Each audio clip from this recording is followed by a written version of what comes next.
안녕하세요. 분석하는 토랑이입니다. 영상 시작 전 구독과 좋아요 눌러주시면 감사하겠습니다. 영상의 댓글에 스포츠 가족방 링크 기재해 두었습니다. 가입권료 없이 입장하실 수 있으니 스포츠 가족방에서 추천픽을 확인하시기 바랍니다. 바로 분석 시작해 보도록 하겠습니다. 첫 번째 경기 첼시 대 리버풀. 첼시는 이번 경기에서 홈 어드밴티지를 안고 나섭니다. 포메이션은 4-2-3-1을 유지하면서 점유율과 빠른 전진 패스를 균형 있게 조합하는 전형을 사용합니다. 전방에서는 주앙 페드로가 타깃맨과 연계 역할을 동시에 수행하며 순간적인 박스 침투로 결정적인 찬스를 만들어낼 수 있습니다.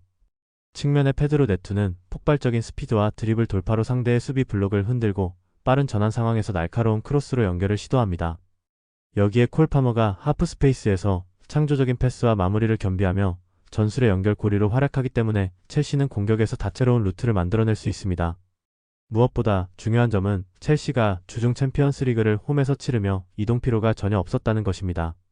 체력 부담이 크지 않기 때문에 이번 경기에서도 높은 에너지 레벨을 유지할 수 있고 이는 전방 압박과 중원 장악으로 이어질 가능성이 큽니다. 반면 리버풀은 같은 4-2-3-1 전형을 활용하지만 상황은 다릅니다. 에키티케는 순간적인 돌파와 마무리에서는 강점을 보이지만 빌드업 연결 능력은 떨어집니다. 살라는 여전히 측면에서 폭발적인 위협을 보여주지만 일정 누적으로 인한 체력 저하가 뚜렷합니다. 소보슬러이는 전환 패스와 압박 탈출 능력은 탁월하지만 전방으로의 지속적인 가담이 부족해 리버풀의 공격 완성도를 떨어뜨리고 있습니다. 여기에 가장 큰 문제는 주중 티르키의 원정을 다녀온 부분입니다. 갈라타사라의 원정은 장거리 비행이 뒤따르기 때문에 회복 시간이 충분치 않고 이는 후반부로 갈수록 압박 강도와 수비 전환 속도가 떨어질 수 있다는 의미입니다. 결국 이 경기는 체력과 홈이점이라는 변수에서 첼시가 확실히 유리합니다. 리버풀이 초반에는 날카로운 전환으로 위협을 줄 수 있겠지만 시간이 흐를수록 체력 격차가 드러나며 수비 간격이 벌어질 가능성이 높습니다. 첼시가 중원에서 압박을 유지하고 전방에서 꾸준히 찬스를 만들어내며 리버풀을 흔드는 흐름이 가장 유력합니다. 두 번째 경기 아스톤 빌라 대 벌리. 아스톤 빌라는 4-2-3-1 전형을 기반으로 홈에서는 점유율을 높게 유지하며 주도권을 잡는 팀입니다. 와킨스는 빠른 침투와 속도를 무기로 하지만 최근 결정력에서 다소 기복을 보이고 있습니다. 맥기는 중원에서 강한 압박과 전진 패스로 공격 템포를 조율하지만 후방 빌드업이 불안정할 때는 공격 전개가 답답해지는 장면이 많습니다. 틸레만스는 세밀한 볼 배급 능력을 갖췄으나 상대의 압박이 강하면 시야가 제한돼 존재감이 줄어드는 단점도 있습니다. 결국 아스톤 빌라는 점유율에서는 앞서더라도 상대의 두 줄 수비를 뚫어내는 데 어려움을 겪을 가능성이 큽니다. 벌리 역시 4-2-3-1을 사용하지만 보다 보수적이고 수비적인 접근을 하는 팀입니다. 포스터는 측면에서 왕성한 활동량으로 빠른 전환을 돕지만 마무리에서 날카로움이 부족합니다. 앤서니는 전방 압박과 순간 돌파를 시도하지만 지원이 늦어 단독 돌파에 그치는 경우가 많습니다. 컬렌은 안정적인 빌드업을 제공하지만 과감한 전진 패스가 부족해 공격 속도가 쉽게 느려집니다. 벌리는 원정 경기에서 라인을 낮추고 블록을 두텁게 형성해 상대 공격을 버티며 역습 타이밍을 노리는 데 초점을 둡니다. 이 경기의 큰 그림은 아스톤 빌라가 점유율을 잡고 두드리지만 벌리의 밀집 수비를 뚫기 어려워 답답한 흐름이 이어질 것이라는 점입니다. 벌리는 수비적으로 안정적이지만 공격 전환에서 날카로움이 부족하기 때문에 실질적으로 두 팀 모두 득점 기회를 많이 만들지 못할 가능성이 큽니다. 따라서 승부가 쉽게 갈리지 않고 저득점 흐름 속에서 무승부 가능성이 높습니다. 세 번째 경기 에버튼 대 크리스탈 팰리스. 에버튼은 이번 시즌 들어 꾸준히 중하위권을 오가고 있지만 홈에서는 특유의 응집력으로 버티는 힘을 보여주고 있습니다. 포메이션은 4-2-3-1을 유지하며 전방의 베투가 피지컬을 앞세워 볼을 지켜내고 이선의 움직임을 이끌어주는 구조입니다.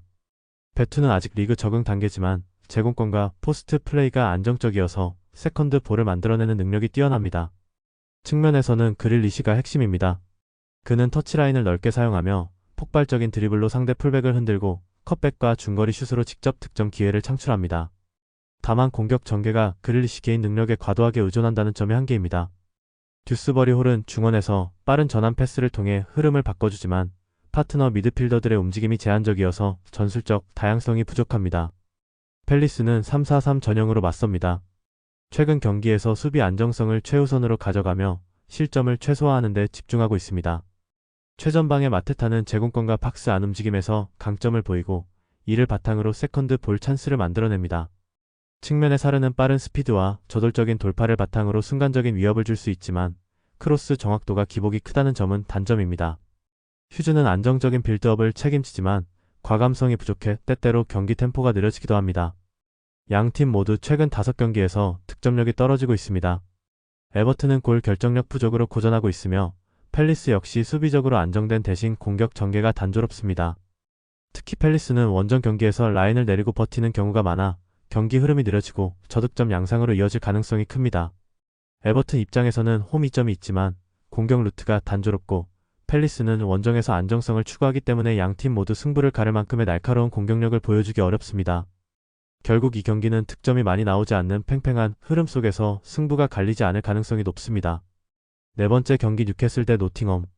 뉴캐슬은 올 시즌 유럽대회 병행으로 인해 체력 부담이 커진 팀 중 하나입니다. 기본 전술은 4-3-3으로 높은 압박과 빠른 전환을 강점으로 삼습니다.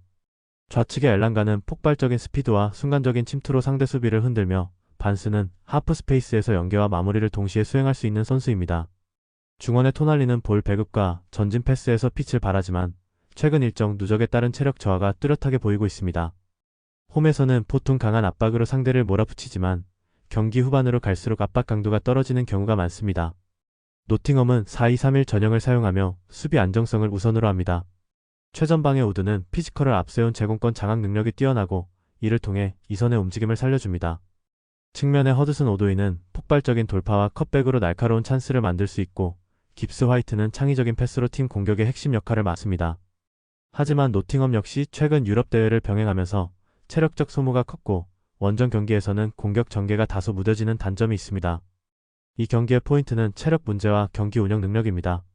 뉴캐슬은 홈에서 경기 초반 템포를 강하게 가져가려 하겠지만 일정 누적 탓에 후반부 집중력이 떨어질 수 있습니다. 노팅엄은 수비 블록을 유지하며 역습을 노리겠지만 역습의 마무리가 날카롭지 못해 실제 득점으로 이어질 가능성은 높지 않습니다. 따라서 이 경기는 양팀 모두 체력 문제로 인해 공격력이 둔화되고 전반적으로 저득점 흐름 속 팽팽한 균형이 이어질 가능성이 큽니다. 다섯 번째 경기 울버햄튼 대 브라이튼. 울버햄튼은 시즌 초반부터 매우 좋지 않은 흐름을 보이고 있습니다. 전방의 스트란드 라르센은 제공권과 연계에서 어느 정도 강점을 보이지만 팀의 빌드업이 지나치게 느려 고립되는 장면이 많습니다. 측면의 아리아스는 활동량은 많으나 공격 전환이 빠르지 않아 팀 전술의 기여도가 제한적입니다. 주안 고메스는 수비 집중력은 높지만 공격 전환에 관여하지 못하면서 팀 전체가 답답한 흐름을 보이고 있습니다. 현재 울버햄튼은 리그에서 승리를 기록하지 못하고 있으며 조직력이 무너진 상태라 3백 간격이 자주 벌어지고 상대의 측면 침투에 쉽게 노출되고 있습니다. 브라이튼은 이와는 대조적으로 공격 전개에서 뚜렷한 무기를 보유한 팀입니다. 웰백은 박스 안에서 유연한 움직임으로 순간적인 마무리를 가져갈 수 있고 미토마는 폭발적인 드리블과 돌파로 상대 수비를 흔듭니다. 특히 미토마는 개인 돌파 이후 컷백이나 슈팅 선택에서 정확도가 높아 상대 수비 입장에서는 가장 위협적인 카드입니다. 오라일리는 중원에서 전진 패스를 통해 템포를 올리고 빌드업의 연결고리 역할을 충실히 수행합니다. 브라이튼은 최근 원정 경기에서도 주도권을 잡는 경향을 보이고 있으며 측면을 넓게 사용하면서 상대 수비를 흔드는 데 능합니다. 울버햄튼이 수비 라인을 내리고 버티더라도 미토마와 웰백의 움직임은 충분히 위협이 될 수 있습니다. 전술적 완성도, 팀 사기, 최근 경기력 모두에서 브라이튼이 확실히 우위에 있습니다. 울버햄튼은 반전 요소가 부족하고 실점이 이어질 경우 쉽게 무너질 수 있다는 점도 변수입니다. 따라서 이 경기는 브라이튼이 원정임에도 불구하고 공격 주도권을 잡고 울버햄튼의 허술한 수비를 공략하면서 승리를 가져갈 가능성이 높습니다. 다득점 가능성까지 열려있는 매치업입니다. 전체 경기 예상 스코어 1. 첼시 대 리버풀 첼시 승 언더 2. 아스톤 빌라 대 벌리 무승부 언더 3. 에버튼 대 크리스탈 팰리스 무승부 언더 4. 뉴캐슬 대 노팅엄 무승부 언더 5. 울버햄튼 대 브라이튼 승 오버. 더 다양한 경기에 대한 세부적인 분석과 결과가 궁금하시다면 영상 하단의 댓글을 확인해 주시면 되겠습니다.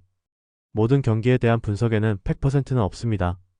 다만 한 달 동안 가계부를 봤을 때 수익이냐 아니냐의 차이로 프로토는 많이 좌지우지됩니다.